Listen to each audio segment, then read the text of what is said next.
support of Shakespeare Studies at Saddleback, we are thrilled to have the opportunity to gather for an amazing presentation, followed by a conversation and lunch outside. We are very grateful for the support of the English Department and the School of Humanities and Social Sciences, our Dean, Christina Hinkle, and our Assistant Dean, Jessica Caven, and particularly Noelle, Carrie Ann, and Angel, who worked so diligently to make this program happen. Thank you to Matt Brodette for the audio-visual support and creating a live stream of this program. Welcome to our live stream guests, as well viewing from all over the country. Thank you. Thank you, Professor Zamenek. It is truly a personal joy to introduce our esteemed speaker today. I have had the great honor of knowing Professor Lupton for 15 years now as my, as my PhD advisor and my greatest mentor in Shakespeare and in life. Julia Reinhard Lupton is a distinguished professor of English at the University of California, Irvine. She's co-director of the UCI New Swan Shakespeare Center and interim director of the UC Humanities Institute. She has contributed to the founding of a number of very important initiatives at UCI, including Humanities Out There, Humanities Common, and Illumination, the Chancellor's Arts and Culture Initiative. Julia Lupton is the author of several books on Shakespeare, including Citizen Saints, Shakespeare and Political Theology, Thinking with Shakespeare, Essays on Politics and Life, and Shakespeare Dwelling, Designs for the Theater of Life. Her awards include a Guggenheim Fellowship and an ACLS Fellowship. Her current book project, Shakespeare's Virtues, explores the many capacities developed by Shakespeare's plays, including hope, courage, trust, and respect. Julia has a PhD in Renaissance Studies from Yale University, and she has taught at UCI since 1989. Following our talk here, there'll be opportunities for questions and some conversation before we head out for lunch. So please join me in warmly welcoming Professor Lupton to Saddleback for her talk today, Alike in Dignity, Seeking Virtues and Values in Romeo and Juliet. Thank you, Professor Lupton.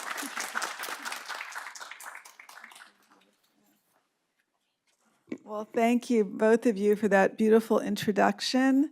And it's really nice to be here. Your campus is gorgeous, and of course the weather is great. So I'm looking forward to lunch outside and getting to know all of you a little bit better. As Professor Kaufman mentioned, I am writing a book. I have been for a while on Shakespeare and virtue. And this has already seen the light as a handbook published a couple of years ago by I think Cambridge University Press, and Professor Kaufman has a wonderful article in this volume. So she is a fellow traveler, a collaborator, a colleague, and a friend, as well as a former student. And she's certainly an inspiration to me and to all who know her. So I'm going to be talking today about three virtues in Romeo and Juliet: love, dignity, and hospitality. And dignity is kind of the turning point between those two concepts. Dignity may seem like an unlikely entry point for Romeo and Juliet, which is fueled by the playful energy of teenagers and can be kind of goofy and cute, as well as sexy and serious. But I want to argue that the forms of recognition, the way in which the lovers acknowledge each other, have the power to shift the conversation in Verona around human worth and personhood. And so that's the kind of where I'm going with this. So we're going to start with what is virtue, and also try to ask the question, is love a virtue? For Aristotle, the essential rhythm of virtue is the movement from potential, which he calls dunamis, and that's the origin of our word dynamic, to actualization, which he called energia, which is the origin of our word for energy. So classical virtue for Aristotle, for the ancients, and for Shakespeare is really about actualizing what is potential. And such actualization occurs in relationship to a goal, which Aristotle called a telos, and is also actualized through a particular outcome or activity, a work, a deed, or what he called an ergon. So he had 4 cardinal virtues, and the first of those was courage. And courage really exemplifies this process so beautifully that it's probably what he had in mind when he came up with this schema. What is courage? Well, courage simply means gathering the strength and mustering the will to make or do something that others see and care about, and that others might dislike, reject, or attack you for. That can include reading out loud in class. Elena's going to read for me later today. To hit send on your paper, to say something potentially controversial or unpopular, to text someone you met at a party, to keep your camera on during Zoom. All of these movements, from the potential to the actual, involve courage. If we take the example of reading out loud, the reading out loud is the ergon, the work or deed of the courageous student. And what is her goal? Her goal is to build a participatory community with other students. So, is love a virtue? It's certainly not one of Aristotle's 4 cardinal virtues.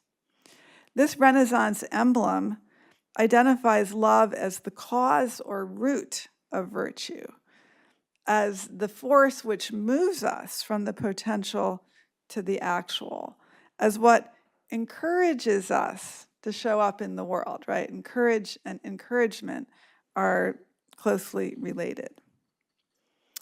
For St. Paul, love is one of the 3 theological virtues. He says, so now faith, hope, and love abide, these 3, but the greatest of these is love. However, the word that he uses for love is not eros, which is the Greek word for romantic or sexual love, but agape, which is translated as charity. So it's not love quite in the sense that Romeo and Juliet mean it in this play. However, romantic love in the Christian tradition does have a spiritual dimension. We see this very strongly, for example, in Dante's Divine Comedy. Beatrice is the woman that he loves in a very idealizing way. In fact, she's dead when the poem takes place. The spirit of Beatrice leads Dante on a pilgrimage through heaven or paradise in this beautiful image by Botticelli. And indeed, Dante was the first person to mention a feud between the Montagues and the Capulets. And so the Divine Comedy is actually a distant source for this play. When studying love in Shakespeare, I like to look at 3 things. Love as a game, love as an art of words and gestures, and love as a bid for transcendence, love in its aspirational or teleological quality. So love as a game, how is the search for a partner formalized through games of chance?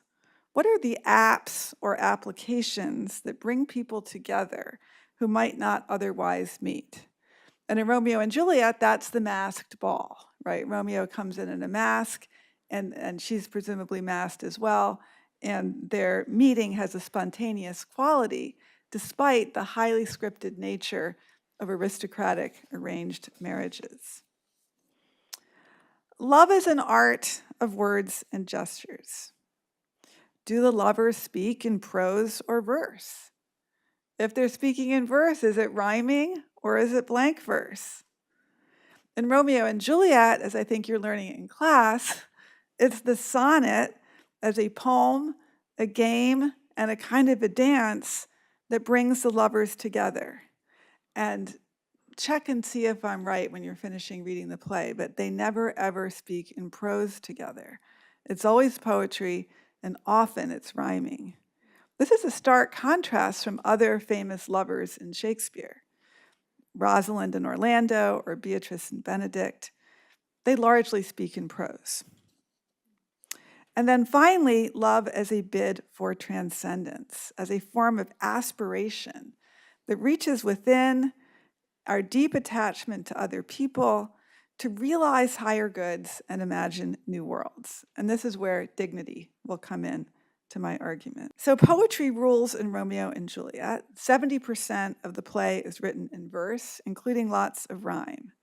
At the beginning of the play, Romeo pens some pretty terrible poems to his first love, Rosalind. Rosalind is his starter muse. But when he meets Juliet, he learns how to craft poetry with her and not just about her. And indeed, their first exchange at the sidelines of the Capulet ball takes the form of a sonnet. And this slide here shows the sonnet form, which you've studied in class, right? We have an A-B rhyme scheme, and it ends with a couplet. And that's very important because it also ends with a kiss. And a kiss is kind of like a couplet, and a couplet is kind of like a kiss, because when two lines rhyme, they come together. They close together like those lips. And through the couplet, the two lovers become a couple. We're going to watch the famous rendition, which I'm sure you're all familiar with, the Baz Luhrmann film.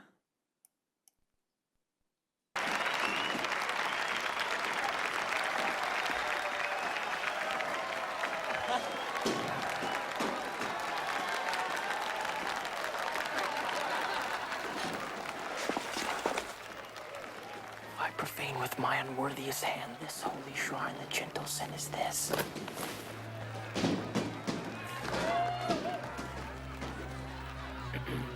My lips, two blushing pilgrims ready stand to smooth that rough touch with a tender kiss. Good pilgrim, you do wrong your hand too much, which mannerly devotion shows in this.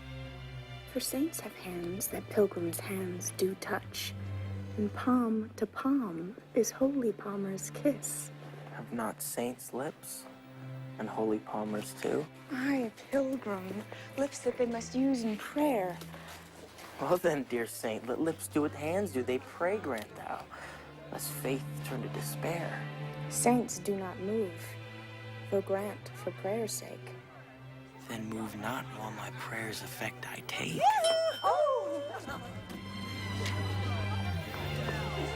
Dave!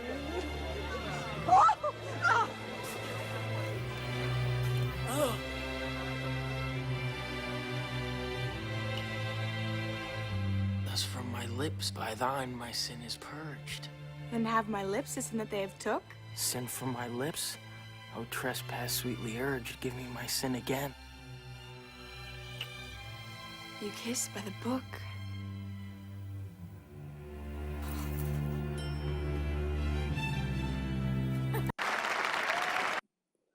All right, so as you may have learned when your study of the sonnets, many of the sonnets are structured around a basic conceit or metaphor.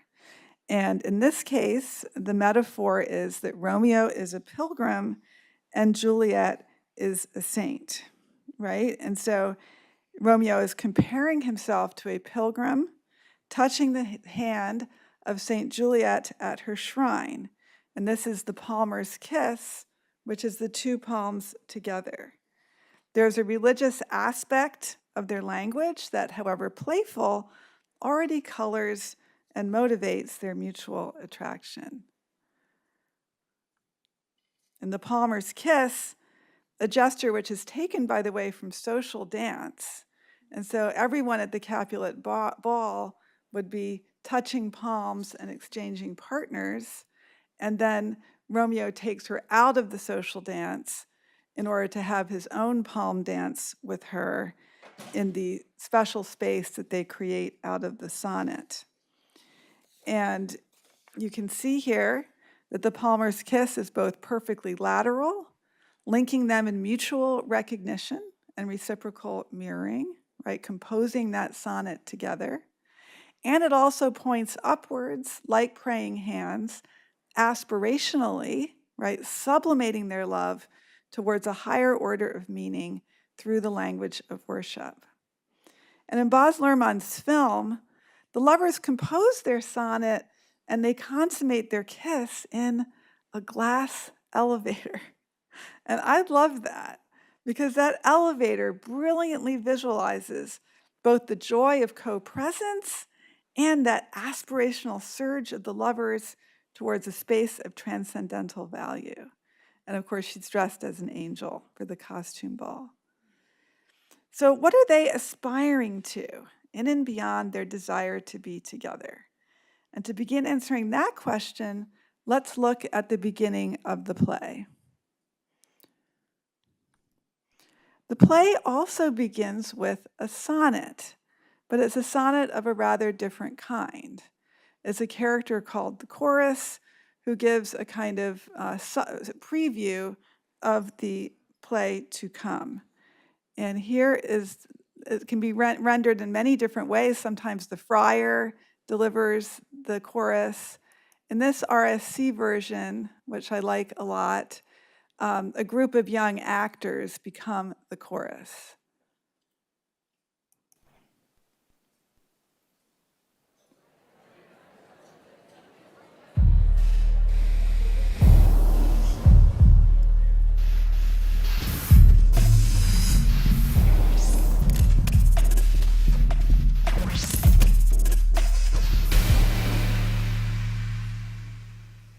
Household. Both alike in dignity. In fair Verona, where we lay our seed. From ancient grudge break to new mutiny, where civil blood makes civil hands unclean. From forth the fatal loins of these two foes, a pair of star-crossed lovers take their life. From forth the fatal loins of these two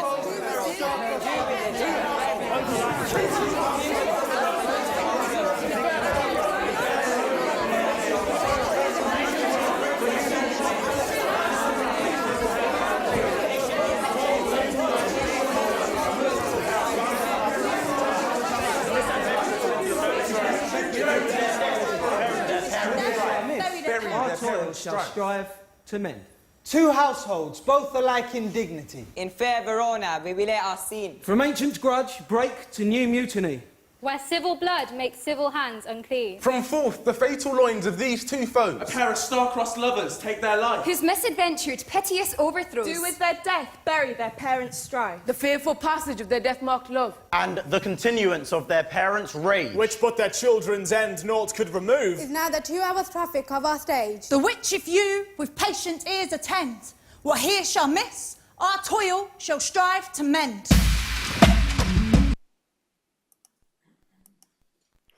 I like that. We can maybe talk about it at the end, why that's so effective.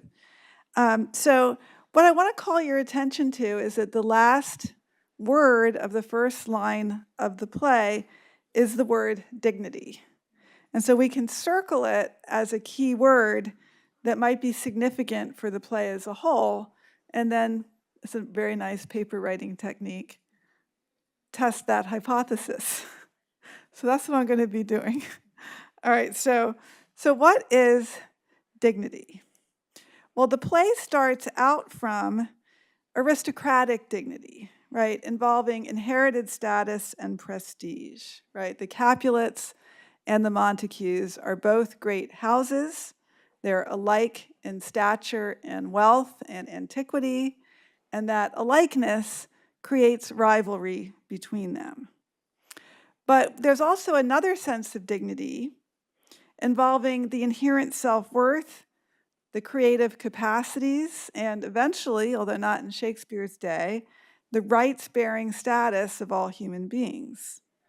We can talk about this as inherent dignity, or human dignity, or substantive rather than ascribed dignity. So when I'm looking at a key word, I want to find out, does Shakespeare use it in interesting ways elsewhere in his work? This is another great paper writing technique. So this is from Hamlet. The ghost of Hamlet is telling his son what a great marriage he had with Gertrude. He says, "Oh, Hamlet, what a falling off there was when she married the other guy from me, whose love was of that dignity that it went hand in hand even with the vow I made to her in marriage." So, well, First of all, it's got love and dignity linked, so that's really good for my thesis, right? And King Hamlet is elevating a form of love that belongs to marriage and that goes hand in hand, not unlike the Palmer's kiss. Hand in hand implies reciprocity and consent. It implies the dignity of mutual recognition and respect. Here's an example from The Tempest. And this is Stefano, the drunken sailor, talking about Caliban, the kind of oppressed monster on Prospero's island. And he says, "The poor monster is my subject, and he shall not suffer indignity." Now, demonized throughout the play, Caliban is here granted the possibility of human dignity, even though his humanity itself is always being called into question. And that's the dignity that Caliban will indeed manifest at key moments in the drama. And then finally, this is from Troilus and Cressida, a play about the Trojan War. Here's a little context. Troilus and Hector are, and I'm going to be coming back to the Trojan War, so keep this in mind. This is not just a digression. Troilus and Hector are two Trojans, and they're arguing about whether Helen of Troy is worth fighting for. For Troilus, who has the lines right before these, the war is about the battle for prestige. Dignity is status dignity, pure and simple. So for him, yeah, Helen is absolutely worth fighting for because that's how the Trojans establish and defend their own dignity, their heroic standing. Hector, however, who is the speaker of these lines, and is sort of the courteous great hero of the Trojan side, he argues that dignity is not simply status dignity, it's precious of itself. It can inhere in individuals. And Helen, he says, well, she's given up this inherent dignity through her actions by leaving her husband for Paris. So she is not worthy of this battle. She is not worth fighting for, or dying for, or killing for. So hold some of that in your minds, because we're going to come back to it. But first, let's return to this diagram. So the battle about dignity, the meaning of dignity in the play, is in part a battle between generations. The Montague and Capulet parents are on the one side. They're locked in status dignity, while Romeo and Juliet are finding their way towards something more like human or inherent dignity. But this isn't the whole picture, is it? It's not just the case that young people know more than their parents.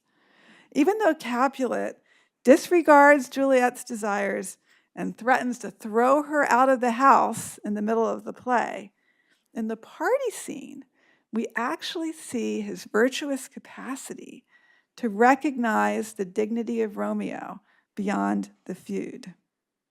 Tybalt has caught sight of Romeo, who has entered the festivities masked and uninvited.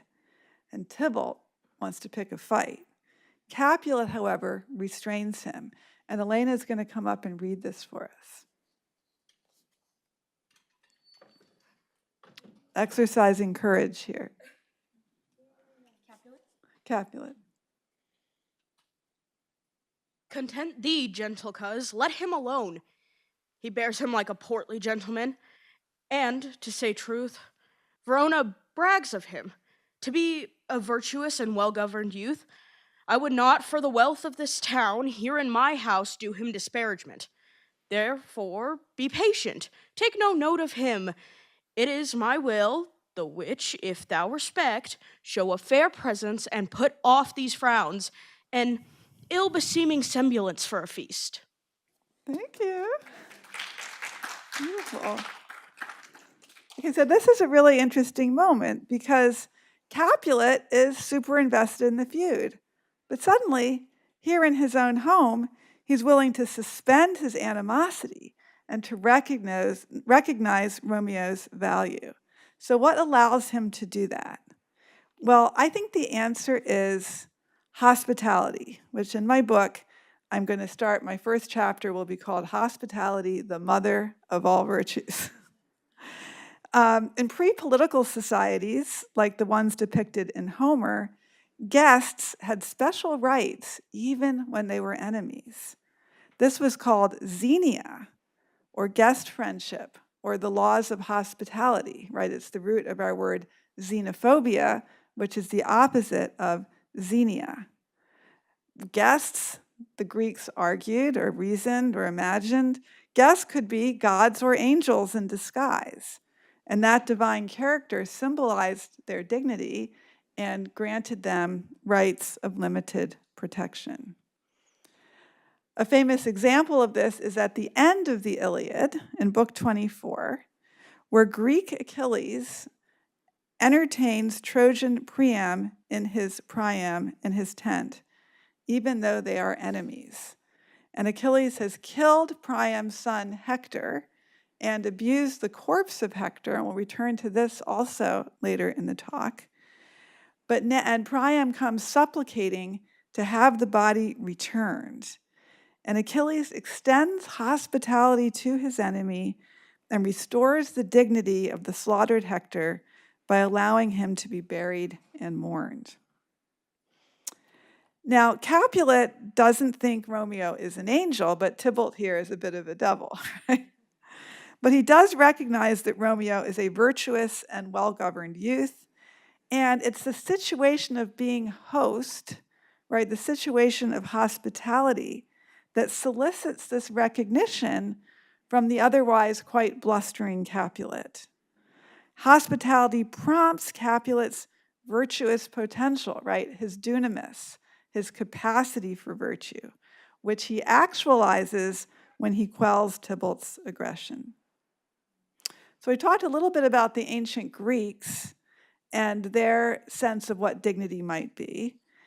In the three monotheisms, there is a divine element to human dignity as well, insofar as human dignity is linked to the idea that human beings are created in the image of God. And this is, excuse me, this is the proof text from the book of Genesis. And God created the human, Adamah, in his image. In the image of God, he created them. Male and female, he created them. And this is the translation by Robert Alter, a modern translation. And he actually sets these three lines as verse.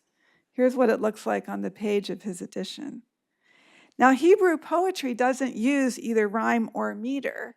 Instead, it uses parallelism, in which you say the same thing 3 times in different words. And that's how you know that you're reading Hebrew poetry instead of Hebrew prose. So how does parallelism work here?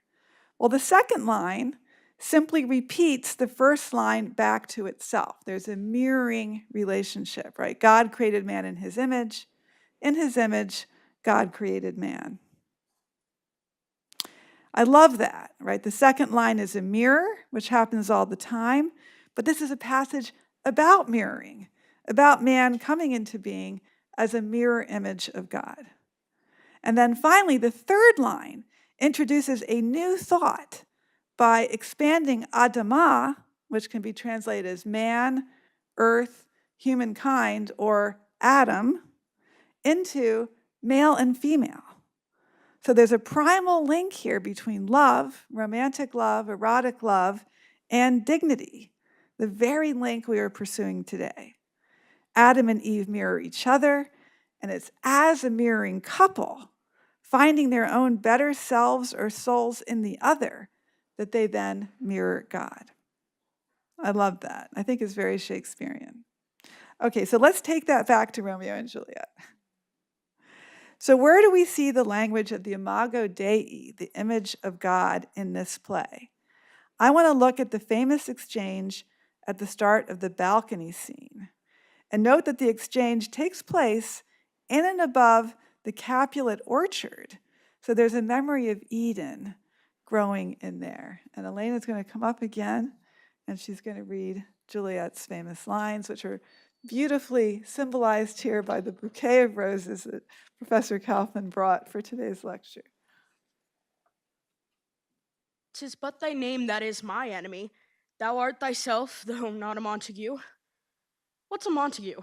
It is nor hand, nor foot, nor arm, nor face, nor any other part belonging to a man.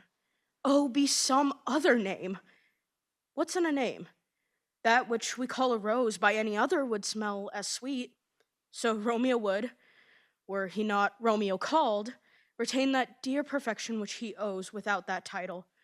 Romeo, doff thy name, and for that name, which is no part of thee, take all myself. Okay, so what's in a name?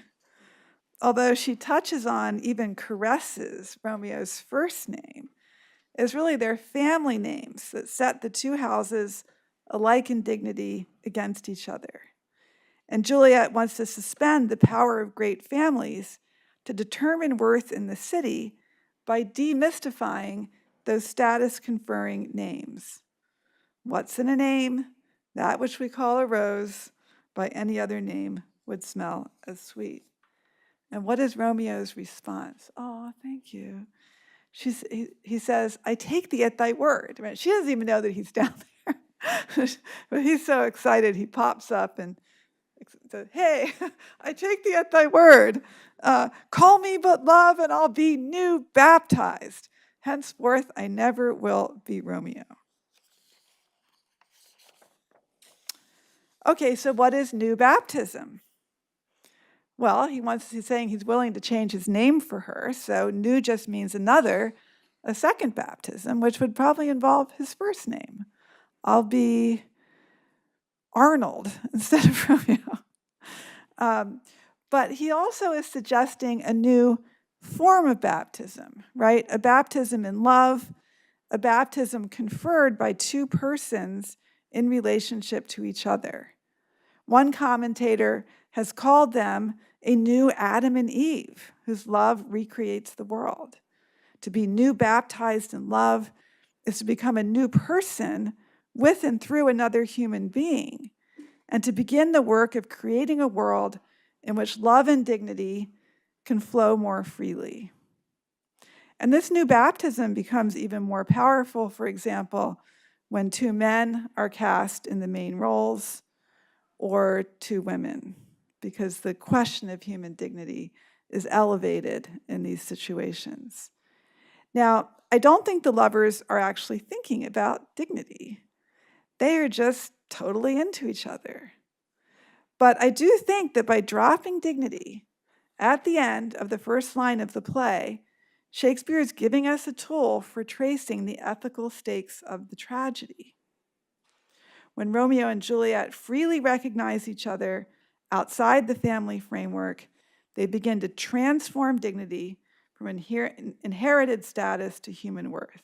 And they do this not as philosophers, but as ethical actors, right? Through the way they speak to each other, handle poetic language, and imagine their place in the magnificence of the cosmos. Well, how do things turn out? Not so great, right? And spoiler alert, they are dead at the end of the play, at least in most productions and in the play that Shakespeare wrote. So why does this dignity not flower in Verona? Well, first of all, I think it's too swift, right? After the careful pacing of the sonnet, they gallop apace like wanton horses into each other's arms and beds. And dignity implies a certain tempo, a certain reserve. It's also too private, right? Although they recognize each other as lovers, there is no social recognition. They do not involve their family or friends in the real symbolic work that they have undertaken. They need to find somehow a way to return to that social dance where everybody touches palms and changes partners. And I realize that's a mom's reading of the play. Slow down and keep us in the loop. But finally, and most decisively, Romeo's impulsive decision to avenge the death of Mercutio by killing Tybalt rather than maintain his fidelity to Juliet betrays the utopian promise of their new baptism. And this is going to take us back to those Trojans, right? Like the Trojans in Troilus and Cressida, Romeo is caught between the battle for prestige, status, dignity, Troilus, and the inherent worth of Juliet, Hector's argument. And kind of an inspiration for this whole talk is this wonderful essay by the Black classicist Patrice Rankin. And I'm going to be sharing some of his thoughts about dignity in the Iliad. So in the Iliad, which is about the great war between the Greeks and the Trojans, Achilles, the greatest of the Greek heroes, refuses to fight due to a slight against his honor, his status, dignity. And this is Achilles in his tent with his lover and best friend Patroclus playing music while the rest of the Greeks are slowly losing the war against the Trojans. But then Patroclus decides to go into battle wearing Achilles' shield. And he's killed by Hector, the greatest of the Trojan warriors. Achilles bandages his lover's wounds, but Patroclus dies in his arms. Furious, Achilles returns to battle, kills Hector, and then drags Hector's body around Troy, refusing to return the body to the family for burial. Now he carries out this brutal action in the name of a certain version of dignity, his horror at the fact that his friend died wearing Achilles' armor, right, dressed as Achilles. But his desecration of Hector's body is a massive assault against dignity. And the crisis isn't resolved until book 24, where we saw the moment of hospitality allowing for the return of the body. So what does this ancient epic story about the defense, destruction, and restoration of dignity have to do with Romeo and Juliet? Well, Romeo, like Achilles, does not want to fight, right? He's absent from the opening brawl because he's writing love poems in the sycamore grove. And later, in the big turning point of Act 3, he doesn't want to fight Tybalt because he's just returned from marrying Tybalt's cousin, Juliet. What happens, though? Well, Mercutio decides to fight. He fights Tybalt and is mortally wounded by him. And he also says that Romeo came between them, right? And trying to stop the fighting, Romeo accidentally causes Mercutio's death, sort of like Patroclus dying while wearing Achilles' armor. So Romeo is in a bind. It's not just that he has to decide between the new dignity represented by Juliet and the old dignity represented by the feud. He also loves Mercutio, who is often represented as gay in the play. And he feels responsible for Mercutio's death. These factors pull him away from his new baptism and back into a form of dignity that becomes a kind of anti-dignity because it now stands in tension with the new dignity of his union with Juliet. Now, Tybalt is no Hector, the archetype of heroic courtesy, and Romeo is no Achilles. Although he kills Tybalt, he does not drag his body through the streets or deny him burial. But I think there is an Achilles-like moment in this play, and that's the killing of Paris at the mouth of the Capulet tomb. This death feels so gratuitous. Indeed, it's often cut completely because Paris, though a little boring, does not deserve to die.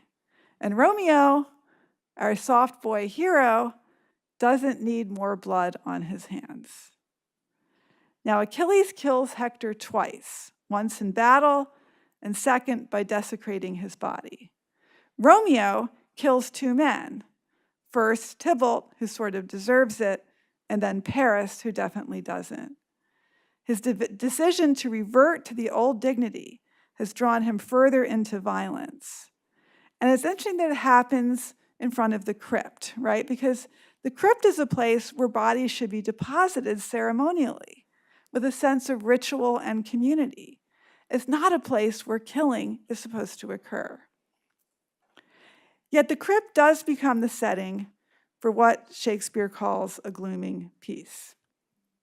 Here are the parallels I'm drawing, right? Romeo is like Achilles, Mercutio is like Patroclus, And Paris is like the Hector who is killed twice.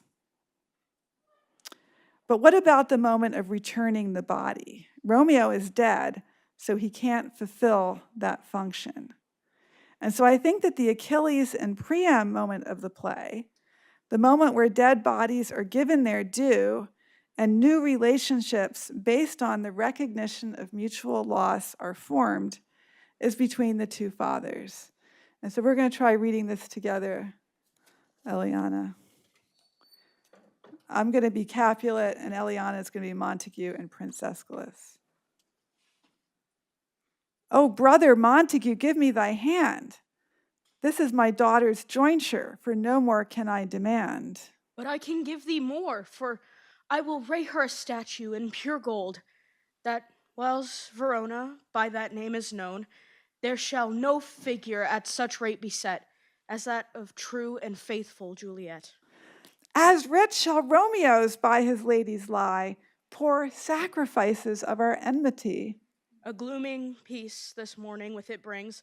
The sun for sorrow will not show its head. Go hence to have more talk of these sad things.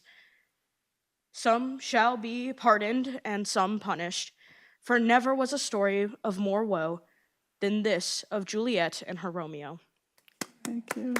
Thank you. So this exchange is often read cynically or ironically as a failed effort at reconciliation. After all, the old guys are still competing, right? And gold is a material thing, far inferior to Shakespeare's eternal verse. Sometimes this part of the play is also cut completely, as it detracts from the beauty of the lover's death. But I think Shakespeare does hold out hope for Verona. As light-reflecting images of two human persons joined in love, the gold statues recall the shrine created by the palmer's kiss. The double image of the two lovers, the imago Dei that they compose together, glows in the glooming peace of the dark morning as a sign of hope. And of course, the two fathers shake hands. This is their own dignified version of the palmer's kiss, aspiring to a civic dignity composed of both forgiveness and justice. Notice that the men speak verse together.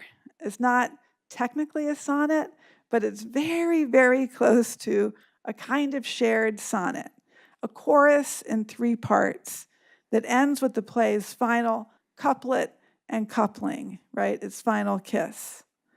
Shakespeare, as so often in his plays, is thinking with sonnets, rethinking the opening chorus as now a new kind of chorus shared by the 3 men on behalf of the city. And what has made them capable of this reconciliation? I think it's not only their shared grief, but that we also saw in the party scene that Capulet was capable of genuine hospitality. That pre-political virtue becomes the basis of a reformed civic order, with the crypt, the Capulet crypt, as the place where the Montagues are received and recognized. And this crypt becomes equivalent to that tent of Achilles, that place where bodies are honored and returned and their dignity restored. So I think there's a lot to love and to aspire to here, right? Dialogue across differences, acknowledgement of our shared humanity, the free exercise of hospitality, and a commitment to becoming a more just society through public art and public poetry, including the dramatic poetry embodied by theater. So that's what I have, and we'll take some questions. You were very patient. I know there was a lot in there. And I think we're using the microphone for questions. And there's a question in the, Peter, our philosopher. I was just thinking through the kind of parallels that you were elucidating between these two senses of love and two senses of dignity. Yes. And I haven't been able to wrap my head around, although I wonder if there's a way to think about two senses of hospitality that also correspond. Let me just try to say what I'm getting at. So the two senses of love that I thought I saw were, one is the sort of emotional or romantic love. This is like maybe that feeling, like when you see somebody and you're just overwhelmed with that sense of like they're glowing and you're drawn to them. It's like almost a force that pulls you. And you mentioned that this can be a motive to virtue. But then there's a different maybe sense of love, perhaps coming from somebody like St. Paul, or that we find in other kinds of religious texts. And the philosopher Immanuel Kant talks about this as, he would describe it as practical love, and he says this emotional form of love cannot be commanded. I can't just tell you, I can't just choose to feel a particular way. I can't turn it on and off. But what I can do, and perhaps this is what is meant when the command to love thy neighbor as thyself is issued, what I can do is something like recognize the value of that other person, to take their good as my own good, to recognize the value of their values. And so that recognition is something I can choose. That's a choice I can make. I can adopt this telos or this end, and I can pursue it. That first form of love, the romantic kind, I think doesn't necessarily lead to virtue. That strong pull, that sense of emotion can lead us to obsession or possessiveness, which is contradictory perhaps to dignity, because it's to see a person as an object rather than as a person. And so then there's maybe two senses of dignity. There's the kind of dignity that's about status, and protecting that kind of dignity can lead me to all kinds of evil. I don't know that seeking that form of dignity is necessarily a virtue. I think in the ancient Greek epics as well, right? Honor is due to power, not to goodness. So that kind of dignity that's about power, I don't know that I think much of that. But then there's this other kind of dignity, this inherent dignity or human dignity, which is something like the value of the person, recognizing that this person is important, they have standing, they are in some sense equal, like the Palmer's kiss, right? There's a recognition of equal humanity.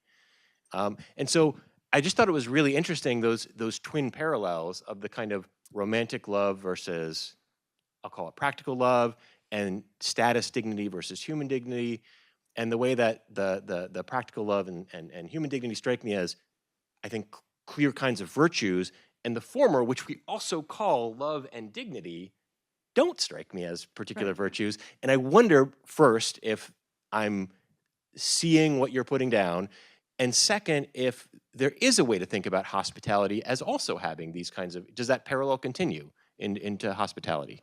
Sorry, that was a lot. I apologize. That was great. I'm glad this is being recorded because I can transcribe it afterwards. Yeah, of course, Kant is the gold standard for thinking about human dignity. I think he called it Verda, which is sort of worth. It's this cognate of our English word worth. And so like the dignity scholarship, this is a great book, this Dignity, a History, which the essay on the Iliad is from. And it's kind of looking at the prehistory of the Kantian idea and then the afterlife of the Kantian idea. But Kant is really the turning point of the story about dignity and also respect. And it's interesting that word respect shows up in Romeo and Juliet as well in that opening chorus. Or no, actually in Capulet's speech to Tybalt, I noticed when Elena was reading it. So Kant is very, I'm trying not to be Kantian because I'm writing about Shakespeare, but Kant Kant drives the discussion on dignity. And so that's very, very relevant. And I didn't know about Kant on practical love. So that's a nice missing piece for me to bring these things together. And I think Shakespeare, is interested in tempering romantic love with practical love. And less in Romeo and Juliet, but that also their love is tragic. But if you look at As You Like It, the relationship between Rosalind and Orlando, like Orlando opens that play very much as a Romeo type. He's writing bad poetry. He's infatuated with Rosalind, but he doesn't really know who she is. And that's why she insists on speaking prose to him, because the poetry is getting him into trouble. And she knows, and she's dressed as a boy, so he doesn't know that he's actually getting to meet her. But she has to educate him in the realities of married love in order to make him marriageable.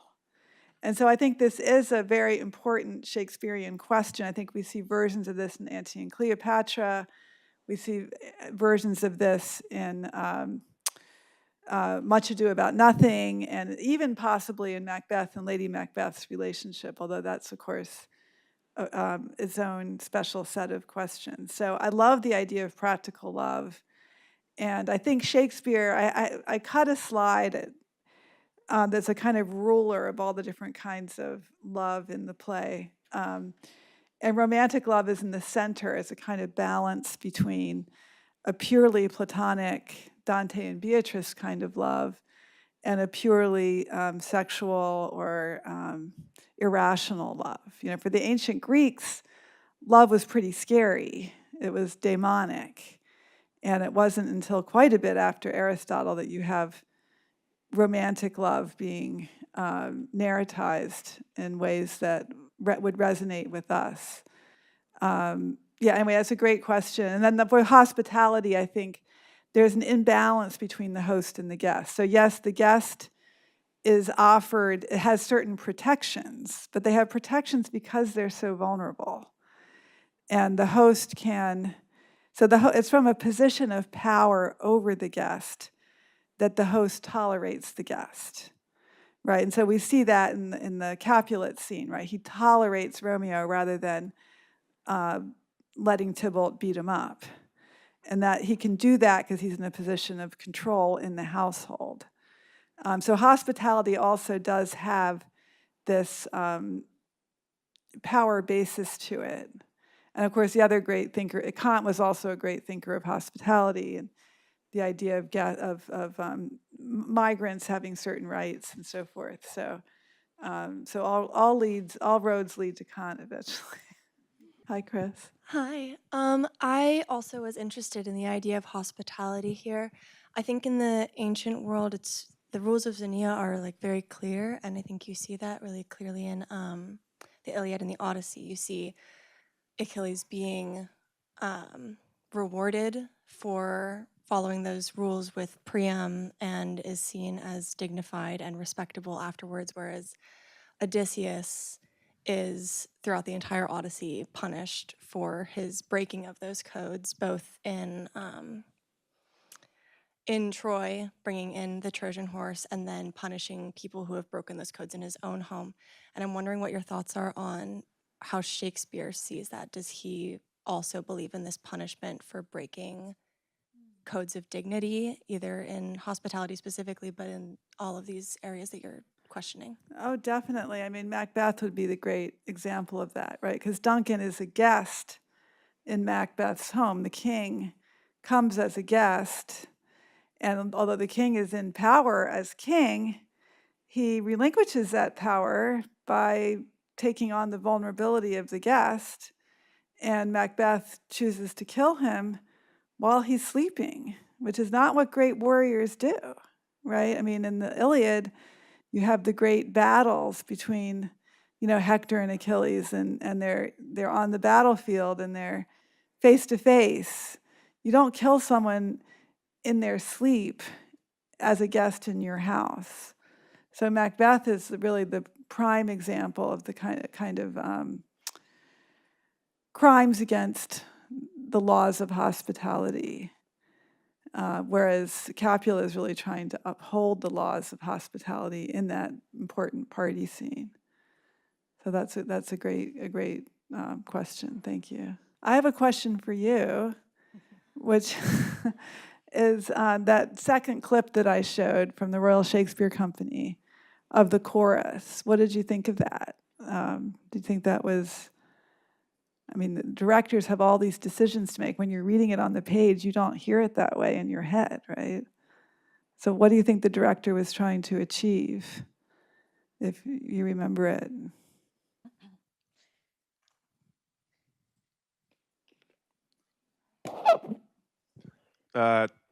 when he's, or the director, whoever it is, with everyone talking or like the same time, you know, I think he's trying to outline the chaos that's going on throughout the entire scene. Beautiful, right. So it's all the young people. Usually the chorus is an older guy like the friar or Aeschylus, the prince, you know, someone who's kind of in charge of the city. But this director put the chorus in the hands of the young people.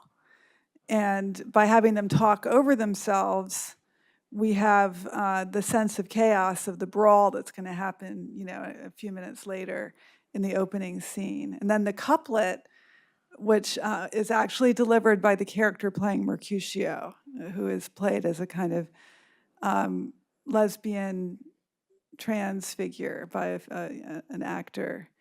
And so the Mercutio gives the couplet because Mercutio is such an important figure in that turning point. So what I love about theater is how much storytelling you can do without changing any of the words and establishing the kind of, this is going to be a youth production, this is going to be a multicultural production, this is going to be a production that acknowledges queer lives.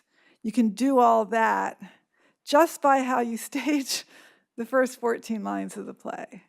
And so it's fun. Another nice paper topic or paper writing technique is to compare 3 different ways in which directors have opened these plays. You only have to see the whole production.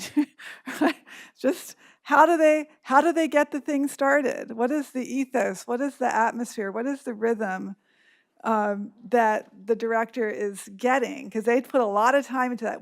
I help with our Swan Festival at UCI each summer, and we put so much time into how the plays open. What's the music? What's the lighting? Who's speaking?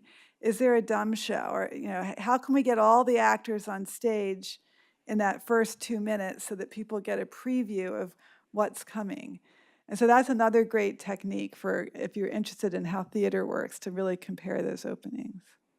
And I think also the director, as well as Shakespeare with his words, we're trying to outline the confusion throughout the play. Like, for example, Mercutio is still thinking Romeo loves Rosaline, and also at the end of the play, when Romeo sees Juliet dead, quote unquote dead, and kills himself. So yeah, I think it outlines the confusion that each character experiences as they're talking at the same time. They're like, what's going on? Everyone looks confused, you know.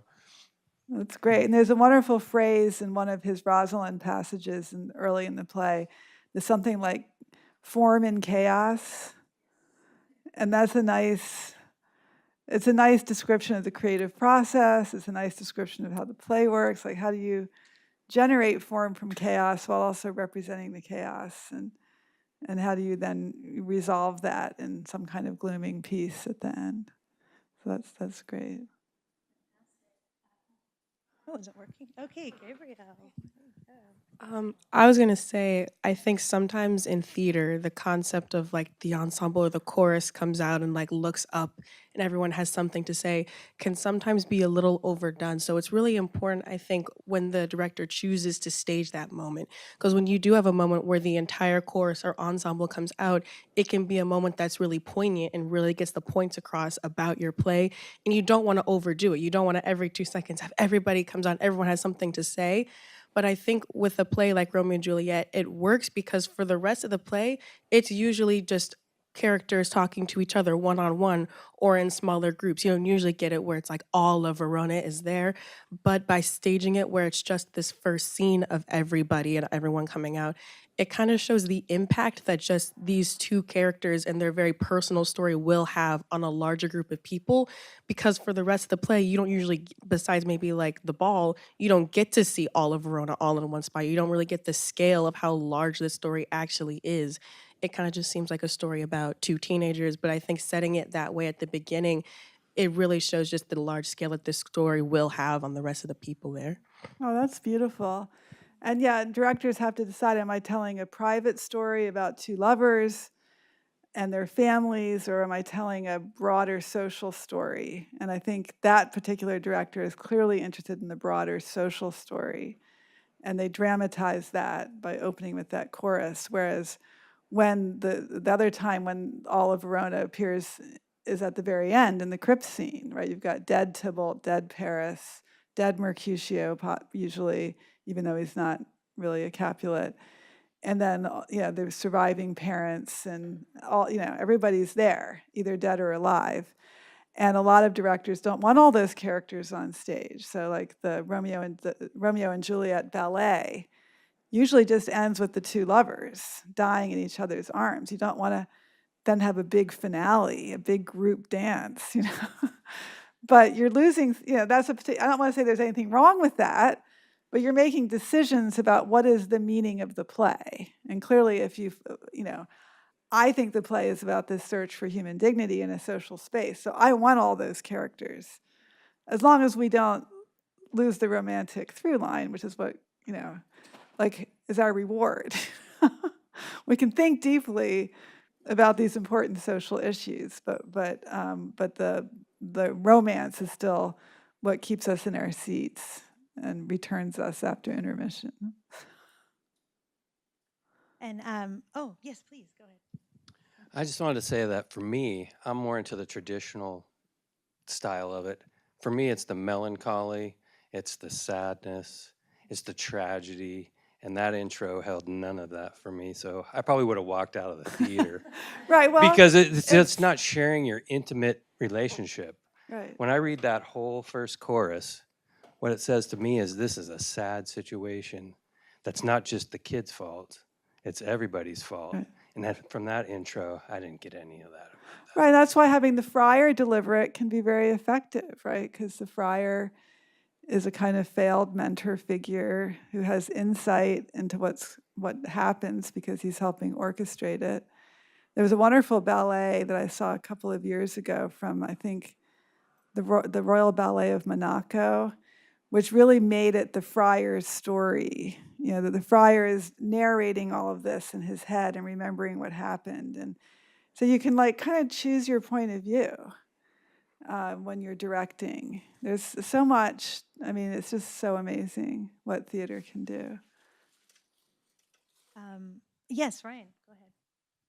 Do we have any idea when Shakespeare and his team, I suppose, performed the play, what exactly did they do? Well, there certainly would have been dancing. There would have been music. The musicians were up in the gallery space above the stage. There would have been, of course, live. There was no recorded music. So the music was live. There was minimal sets, but they put a lot of money into costumes, which were, of course, reused from production to production. But the costumes were the most valuable asset besides the building itself for the theater. And so they did a lot with costumes to establish the mood and the themes of the drama. And they wouldn't have changed those costumes much. We'll do a Western Romeo and Juliet, or, they would have really nice 16th century costumes. And even if it took place in, the medieval period, they would still be wearing those 16th century costumes. They might have some Greek costumes a little bit, but largely they're using beautiful clothing of the day. Beyond that, obviously this is the play text that we have. Romeo and Juliet does survive in a couple of versions, a quarto and a folio. So we know it was performed. We know it was performed pretty frequently, that it was popular. Shakespeare keeps imitating it in his later works. So it's, even though it's a kind of early, not as complex as some of his other works, it's clearly a key moment in his creative activity that generates a lot of thought as he matures and goes more towards that pragmatic love. He has Romeo and Juliet, as part of his kind of compositional infrastructure, if you will. Thank looks you like there's so one more question here, and that's maybe the last one. One more. I just want to be Oh. aware of the time as well, just because students may have I class know, after. Yes, this will be our last one. Please, Evan, go ahead. Okay, I just want to say that was a great presentation, by the way. Thank you. But my question is, you said Shakespeare portrays love as a game, partially. Yes. Could you expand on what you mean by that and give more examples? Yeah, so it's like marriage was very structured. You know, even in the countryside, marriages were, largely arranged by parents. And yet, people were also falling in love and sometimes marrying despite what their parents wanted. And they also had to meet each other, even if there was a lot of parental supervision in the final decision making. There were moments in the calendar, moments in life in which the segregation of the sexes and the supervision by older people was suspended. And so we see that in Midsummer Night's Dream. It's the celebration of May Day. The young people are going out into the forest to collect hawthorn branches for the May Day celebration. And we know historically that a lot of young women became pregnant on May Day and ended up being married a little bit later to the young man that they met out in the forest. So that's an example. And As You Like It, we have the wrestling scene. So the young people are present and they're watching wrestling, and Orlando wrestles, and Rosalind rewards him, with her token. And so that's a kind of a game as well. And here it's the masked ball, in which you introduce anonymity and chance into the highly structured aristocratic marriage market, let's call it, that we see between Paris and Capulet, for example.